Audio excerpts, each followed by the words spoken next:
Hi everyone, my name is Travis, and on this episode of Pagan Scholar, I wanted to start out with one very simple question. When did it become not okay to assault a Nazi? That is correct, I am going to get political in this video. I'm sorry, the last time that I checked, we understood across the board that Nazis are bad.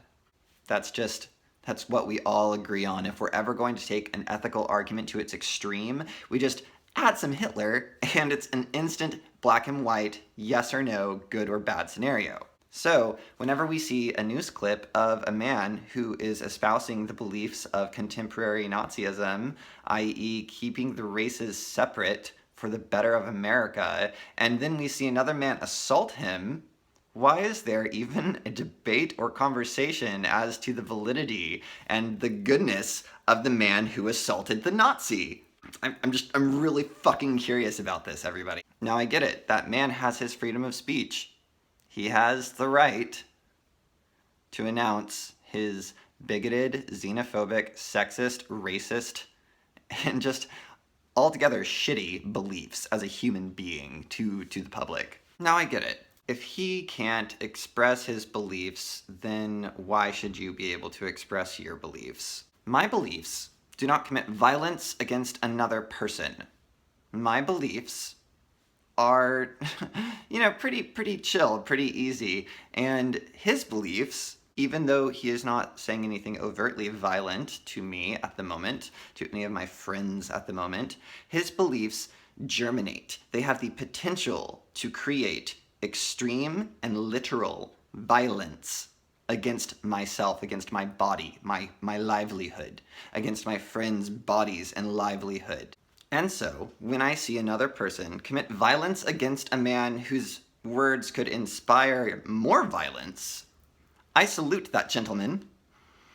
Now, alright, next argument. Travis, violence begets violence. Violence is bad. We should abhor violence. No, actually, violence is not bad. Violence is violence. Animals commit violence. We commit violence against animals, yes, through eating them, but also through spraying our yards, through killing wasps and spiders, through pulling up weeds. We commit violence against plants. You go on a hunger strike, that is you committing violence against yourself. If you stand in front of a tank, you are committing extreme potential violence to yourself. Violence is not a moral issue. Violence is an action. Violence is imposing your will upon another thing. Does that sound familiar? If you have ever cursed anyone, you have done violence against them. If you have ever... Okay.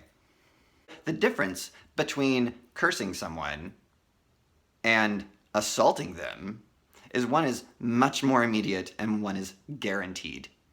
I'm also going to toss this idea out. So I'm going to guess that some people who watch my videos have read Harry Potter. Harry Potter did not become Voldemort when he killed Voldemort. Okay, so you become what you hate, this idea that violence begets violence. No, sometimes violence, an action, imposing your will upon the world around you, is for good, all right? Hermione Granger assaulted Draco Malfoy for using derogatory slurs. Did Hermione become Draco? Did Harry become Voldemort? No. They committed violence for the good of their stories. And so whenever somebody wants to argue the fact that we shouldn't assault Nazis because they have the right to free speech and to their opinions, we can say their opinions are definitively bad. They are wrong. We are permitted to say that because it is true. When your opinions and your lifestyle commits violence against me, when it wants to inspire and germinate and it has the potential to create so much violence against so many people, it's bad. I really wish I had a way to succinctly tie all this up and give it to you in a happy meal. Here, this is what I'm trying to say. I wish I could, but I can't because apparently we're not allowed to say Nazis are bad.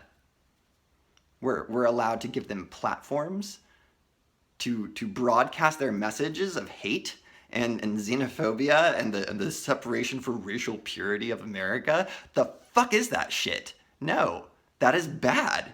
Quantifiably, across the board, down the ladder, everything bad.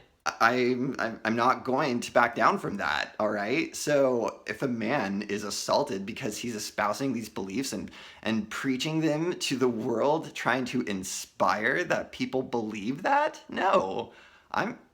Good job, guy. Like, fuck that guy up. And I get it. So it's like, ooh, Travis, well, people don't believe that your lifestyle is good. People think that your lifestyle is bad as well. My sucking cock does not inspire violence, all right? So my lifestyle might offend you, but it does not violate you.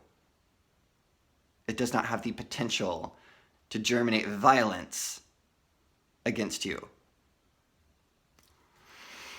I want to say marry me, marry part, marry meet again, but I'm not feeling merry. I'm feeling tired, and I wanted to put this out there in the universe because a man in power said that no American will ever be ignored. So I hope you are well. I hope you are safe, and don't normalize Nazi rhetoric. If nobody stands up and assaults a Nazi for their rhetoric, that grants them the permission to continue to think that their ideas are normal and mainstream. We cannot allow that. We cannot permit that. So that is my bottom line. That is my takeaway. Don't normalize Nazi rhetoric. And when somebody decides to stand up against a Nazi and say, no, your rhetoric is not normalized with their fist, commend them.